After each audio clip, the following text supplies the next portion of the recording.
إن الحمد لله نحمده ونستعينه ونستغفره ونعوذ بالله من شرور أنفسنا ومن سيئات أعمالنا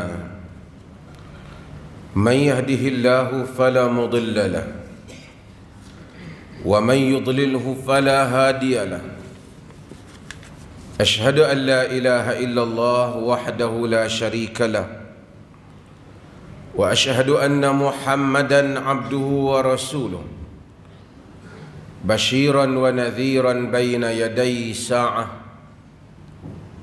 بلغ الرسالة وأدى الأمانة ونصح الأمة وجاهد في الله حق جهاده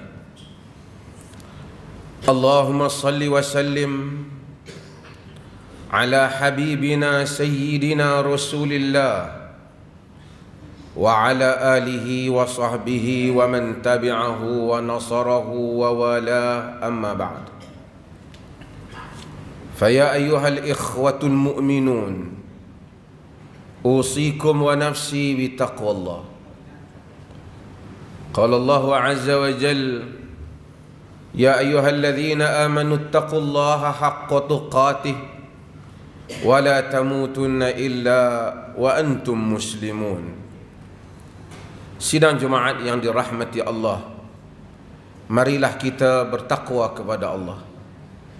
Dan Allah telah berpesan di dalam kitabnya, wahai orang-orang yang beriman, hendaklah kamu bertakwa kepada Allah dengan sebenar-benar takwa, dan janganlah kamu mati melainkan kamu dalam keadaan menyerah diri kepadanya.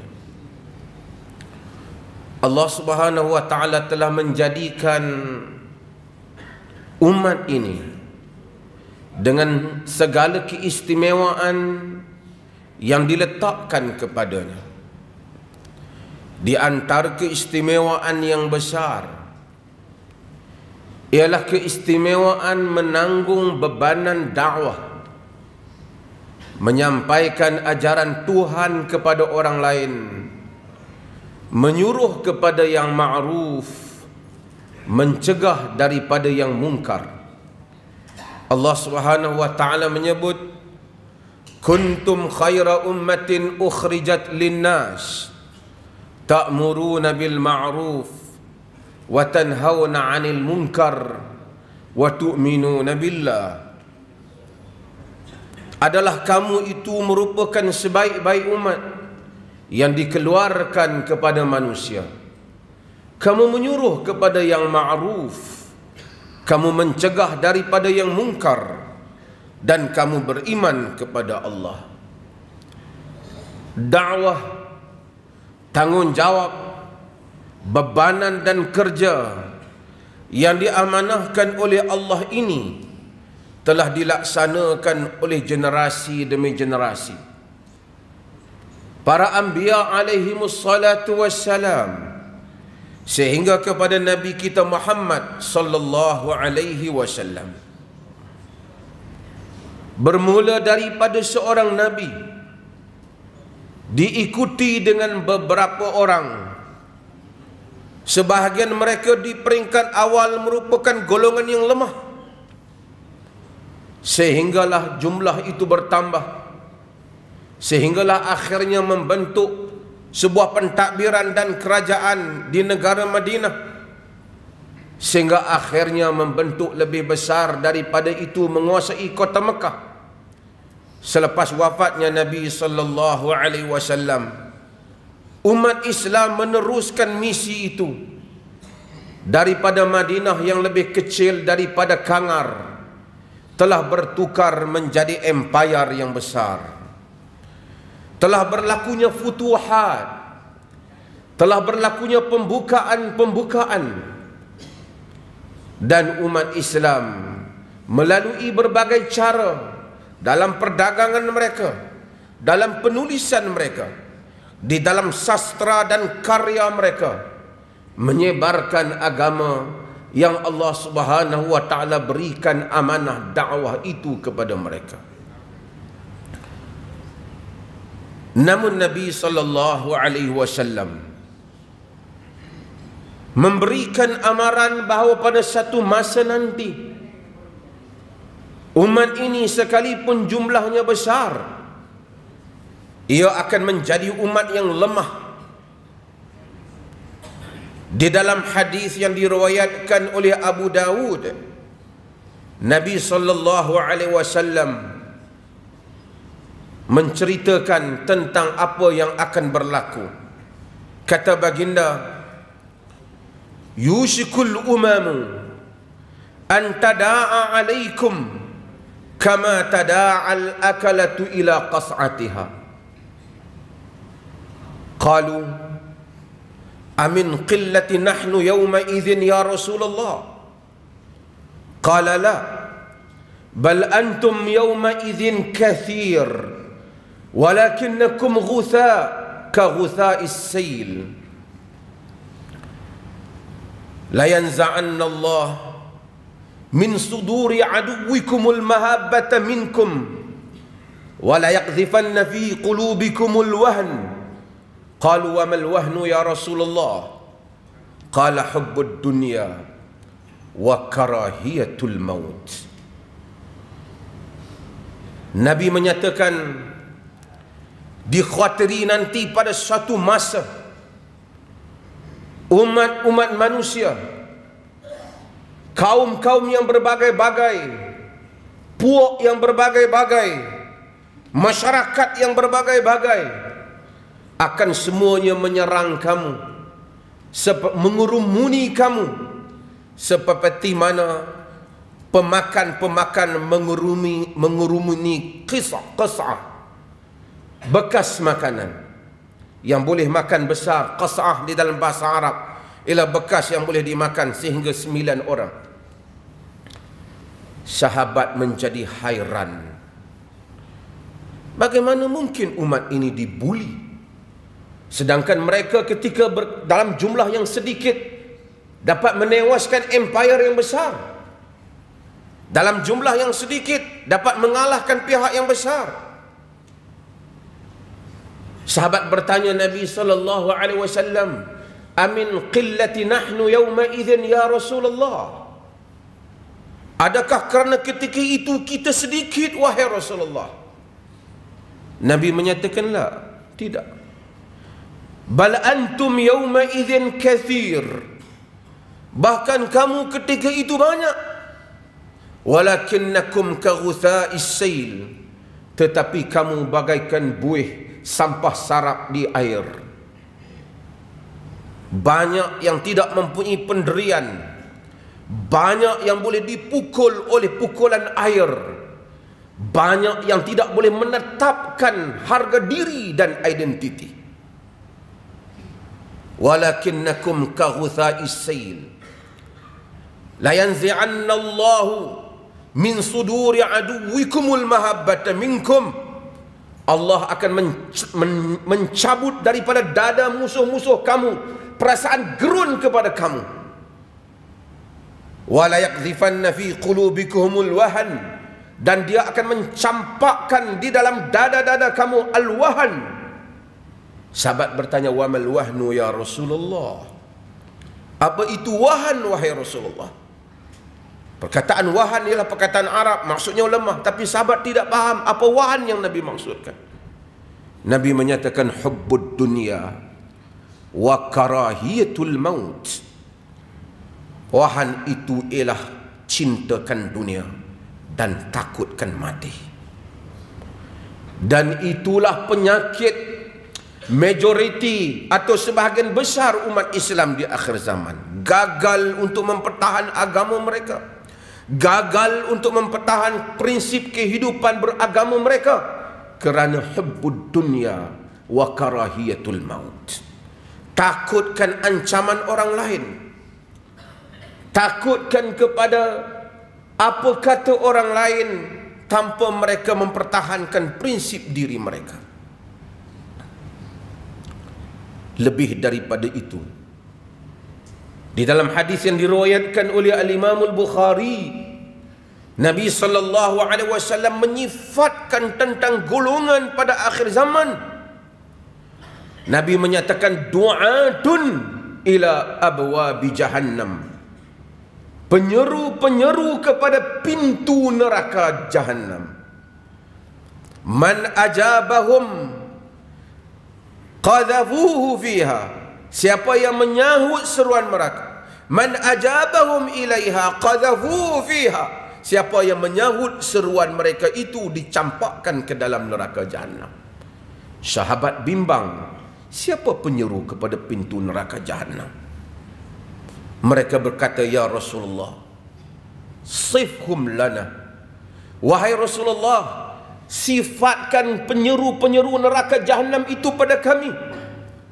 Nabi menyatakan, hum min jildatina wa yatakallamuna bi alsinatina. Mereka itu daripada kulit kita dan bercakap dengan lidah kita. Maksudnya, seperti yang dipahami oleh sebahagian surah hadis, mereka itu kelihatan seperti orang berislam.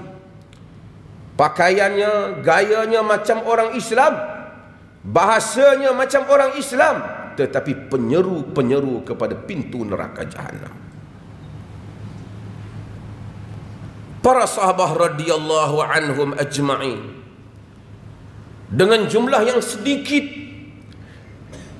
bersama-sama dengan Nabi sallallahu alaihi wasallam membawa mesej Islam ini, sehingga berlaku peristiwa yang paling besar dalam kehidupan mereka. Yang langit dan bumi menangis dan semua turut menangis, ialah kewafatan baginda Nabi sallallahu alaihi wasallam. Ia merupakan satu musibah. Kata para sahabat, tidak ada lagi musibah yang lebih besar kepada kami lebih daripada kewafatan Nabi sallallahu alaihi wasallam. Apabila Nabi wafat, mereka merasakan betapa segala cahaya itu telah pergi meninggalkan mereka. Namun mereka menyedari tanggungjawab mereka meneruskan amanah Nabi, bebanan amanah Nabi. Ketika keadaan menjadi kelang kabut, benar ataupun tidak Nabi itu wafat, ada yang menafikannya, ada yang bertanya, jika ia Rasul, mengapa ia wafat? Abu Bakar pergi melihat wajah Rasulullah sallallahu alaihi wasallam yang telah wafat dan mendapati ia benar-benar wafat, dan keluar menemui manusia dan berkata, ayuhan nas, man kana ya'budu Muhammadan fa inna Muhammadan qad mat, wa man kana ya'budu Allah fa inna Allah hayyun la yamut, wa ma Muhammadun illa rasulun qad khalat min qablihi ar-rusul, afa in mata aw qutil inqalabtum ala aqabikum, wa man yanqalibu ala aqibaihi falan yadurrallaha syai'a wa sayajzillahu syakirin. Wahai manusia, sesiapa yang menyembah Muhammad, ketahuilah sesungguhnya Muhammad telah mati. Sesiapa yang menyembah Allah, ketahuilah sesungguhnya Allah itu maha hidup dan ia tidak mati. Tidaklah Muhammad itu melainkan seorang Rasul. Abu Bakar membaca firman Allah dari surah Ali Imran. Tidaklah Muhammad itu melainkan seorang Rasul, seperti mana telah terdahulu daripadanya para Rasul.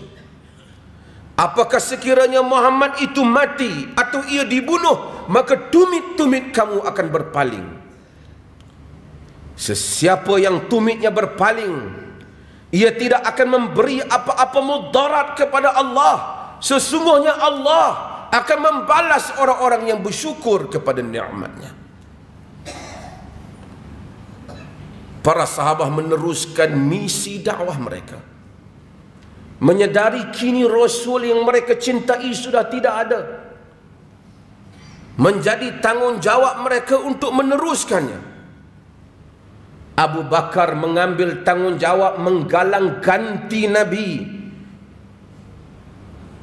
Kerasulan tidak boleh diganti, kenabian tidak boleh diganti, tetapi kepimpinan kepada umat Islam mesti diganti. Sehingga mereka meninggalkan urusan yang penting jenazah Rasulullah, bermesyuarat siapakah yang akan mengganti baginda. Sehingga mereka bersetuju melantik Abu Bakar. Dinamakan Abu Bakar sebagai Khalifata Rasulillah, penggalang ganti.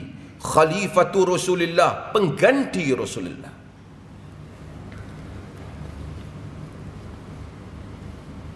Apabila Abu Bakar mengambil tugasan, ia sesuatu yang berat. Belum ada lagi bagaimana cara satu orang manusia ingin menguruskan rakyat jika Muhammad bin Abdullah sallallahu alaihi wasallam menguruskan baginda Nabi, baginda Rasul dan baginda pemimpin. Abu Bakar bukan Rasul, bukan Nabi, hanya tinggal kepadanya kepimpinan. Bagaimana membolehkan untuk manusia taat kepadanya?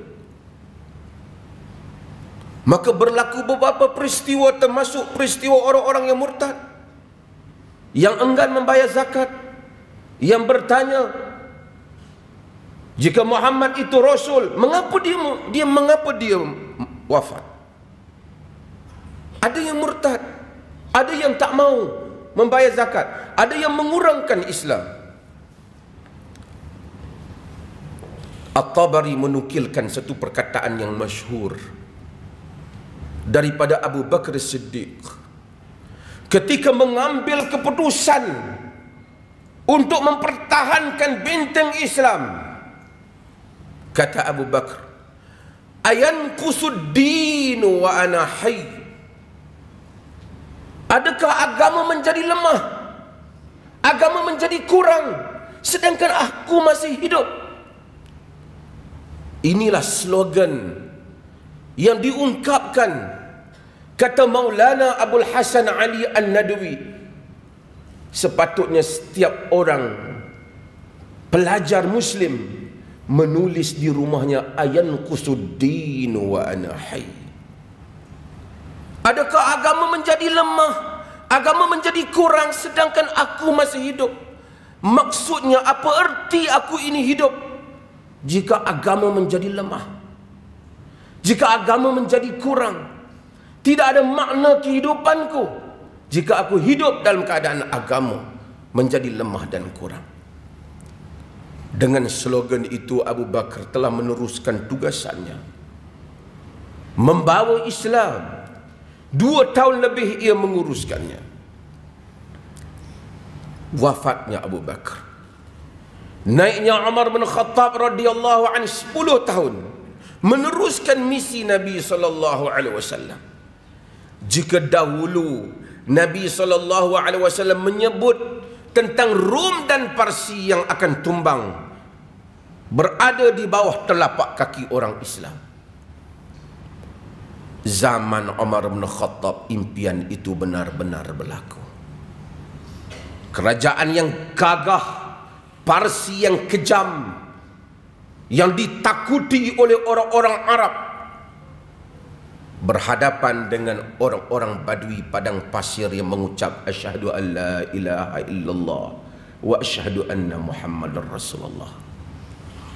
Tidak masuk pusat pengajian tinggi, tetapi melalui madrasah Rasulullah sallallahu alaihi wasallam.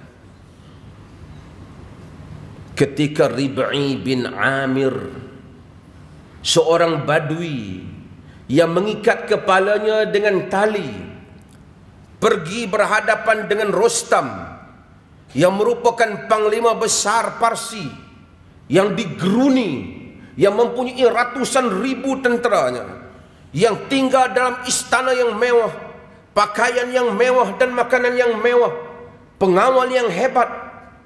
Sebelum peperangan berlaku, apabila berlaku pertemuan antara perwakilan, seorang Arab padang pasir yang menganut Islam, yang mewakili tentera, yang datang bertemu dengan Rustam Rib'i bin Amir yang tidak dikenali oleh kebanyakan anak orang Islam pun. Dia datang berjumpa dengan Rustam. Rustam bertanya kepadanya, kamu orang Arab, apa yang kamu mau? Sehingga ingin memerangi Parsi yang besar. Kamu tidak tahukah ini Parsi? Kata Rib'i, Inna Allah bta'athana linukhrija man sya' min ibadatil ibad ila ibadatillahi wahdah min jawril adyani ila adlil Islam wa min dhiqid dunya ila si'atid dunya wal akhirah. Seorang yang tidak pernah memasuki institusi pengajian yang tinggi, tidak pernah pergi ke kuliah dakwah, tetapi ia anak didik Nabi sallallahu alaihi wasallam, mengungkapkan kalimah ini yang maknanya begitu besar. Allahu bata'athana, Allah yang menghantar kami. Linukhrija man sya', untuk kami mengeluarkan sesiapa yang Allah kehendaki. Rib'i tidak menyatakan Umar yang menghantar kami. Rib'i tidak menyatakan negara yang menghantar saya. Allah yang menghantar kami. Untuk kami mengeluarkan sesiapa yang Allah kehendaki, daripada mengabdikan diri sesama hamba kepada mengabdikan diri hanya kepada Allah, daripada kekejaman agama-agama kepada keadilan Islam, daripada dunia yang sempit kepada keluasan dunia dan akhirat. Seorang Badui dapat merumuskan makna kepada dakwah Islam ini di dalam beberapa kalimat. Kerana dakwah itu bukan slogan yang dibaca di buku, ataupun sekadar dijadikan pentas untuk mengutip kekayaan, ataupun sekadar untuk dijadikan sebagai satu performance yang menarik orang untuk melihat kita berdiri di hadapan. Dakwah adalah kehidupan. Dakwah adalah darah daging umat ini. Rib'i tidak belajar tinggi, tetapi ia melalui perjalanan bersama dengan Nabi dan melihat dakwah itu berjalan. Ia menyatakan, Allah yang menghantar kami. Tujuan dakwah ialah mengeluarkan manusia daripada mengabdikan diri sesama manusia, sesama hamba, hanya kepada Allah, daripada kekejaman agama-agama kepada keadilan Islam, daripada dunia yang sempit kepada keluasan dunia dan akhirat. Para sahabat radhiyallahu anhum ajma'in meneruskan misi ini. Pada zaman Abu Bakar Siddiq radhiyallahu anhu, sebelum berlakunya kebangkitan yang besar, umat Islam terkejut dengan kewafatan Nabi. Ada yang murtad, ada yang keluar daripada agama, ada kabilah-kabilah yang tidak mau patuh. Abu Bakar mengambil tanggungjawab memerangi mereka, menghadapi mereka. Apabila para ulama tafsir membaca firman Allah di dalam surah Al-Ma'idah, mereka menyatakan ayat ini benar-benar berkaitan dengan Abu Bakar, walaupun ia turun sebelum daripada peristiwa Abu Bakar berlaku. Seakan-akan ayat itu menceritakan tentang Abu Bakar. Apa ayatnya? Ya ayyuhalladzina amanu man yartadda minkum an dinihi fasawfa ya'tillahu biqaumin yuhibbuhum wa yuhibbunah azillatin 'alal mu'minina a'izzatin 'alal kafirin yujahiduna fi sabilillah wa la yakhafuna lawmata la'im dzalika fadlullah yu'tihi man yasha wallahu wasi'un 'alim. Wahai orang-orang yang beriman, sesiapa yang murtad di kalangan kamu, sesiapa yang berpaling di kalangan kamu daripada agamanya, siapa yang keluar di kalangan kamu daripada agamanya, nescaya Allah akan mendatangkan dengan satu puak, dengan satu kaum. Ini janji. Siapa kaum itu? Yuhibbuhum wa yuhibbunah. Allah sayangkan mereka, mereka sayangkan Allah. Azillatin 'alal mu'minina a'izzatin 'alal kafirin. Mereka itu merendah diri sesama orang mukmin dan menunjukkan kemegahan, kekuatan, menunjukkan keizzahan kepada orang kafir. Ini adalah ciri masyarakat Islam, rendah diri dengan orang mukmin. Tunjukkan izzah kepada orang yang menentang Islam. Ini pula perangai yang terbalik bagi sebahagian golongan yang mengaku Islam, termasuk yang mempunyai jawatan di dalam negara ini dan di luar negara ini. Dengan umat Islam berani sekali mereka. Sementara apabila datang kepada orang lain, begitu takut dan menikus mereka. Allah menyatakan azillatin 'alal mu'minin a'izzatin 'alal kafirin. Merendah diri kepada orang mukmin dan menunjukkan izzah kepada penentang-penentang agama. Yujahiduna fi sabilillah wa la yakhafuna lawmata laim. Berjihad pada jalan Allah dan tidak takut celaan orang-orang yang mencela. Yang demikian itulah kurniaan Allah yang Allah kurniakan kepada sesiapa yang dikendakinya. Sesungguhnya Allah itu maha luas kurniaannya. Allah menyambung firman itu, innama waliyukumullahu wa rasuluhu walladzina amanu alladzina yuqimuna as-salata wa yu'tuna az-zakata wa hum raki'un. Hanya saja yang menjadi teman kamu, hanya saja yang menjadi orang-orang yang kamu berikan kesetiaan kepadanya, Allah, Rasulnya, dan orang-orang yang beriman, yang mendirikan salat, yang mengeluarkan zakat, yang rokok bersama orang-orang yang rokok, yakni yang datang bersalat, yang bersama dengan kaum muslimin dalam pendirian mereka. Wa man yatawallallaha wa rasulahu walladzina amanu fa inna hizballahi humul ghalibun. Sesiapa yang meletakkan kesetiaannya pada Allah, Rasul dan orang-orang yang beriman, mereka itulah golongan Allah dan merekalah yang akan menang. Ini janji Allah. Setia kita pada masyarakat Islam, setia kita pada umat Islam. Kemudian Allah menyatakan ayat ini menarik sekali. Allah menyambung, ya ayyuhalladzina amanu la tattakhidul ladzina ittakhadhu dinakum huzwan wa la'iba minal ladzina utul kitab min qablikum wal kuffar awliya wattaqullaha in kuntum mu'minin. Wahai orang-orang yang beriman, jangan kamu jadikan teman setia kamu orang-orang yang menjadikan agama ini permainan dan senda gurau dan permainan. Di kalangan orang-orang yang diberikan kitab dan kufar, jangan kamu jadikan mereka awliya, jangan kamu jadikan mereka itu pelindung kamu. Bertakwalah kepada Allah jika kamu benar-benar beriman. Sidang Jumaat yang dirahmati Allah, demikianlah Allah Subhanahu wa taala mengingatkan kita dan peranan kita apabila menghadapi keadaan umat Islam seperti ghutha'is sail, seperti buih di air yang sedang kita hadapi pada zaman ini. Barakallahu li wa lakum fil Qur'anil azim wa nafa'ani wa iyyakum bil ayati wa dzikril hakim.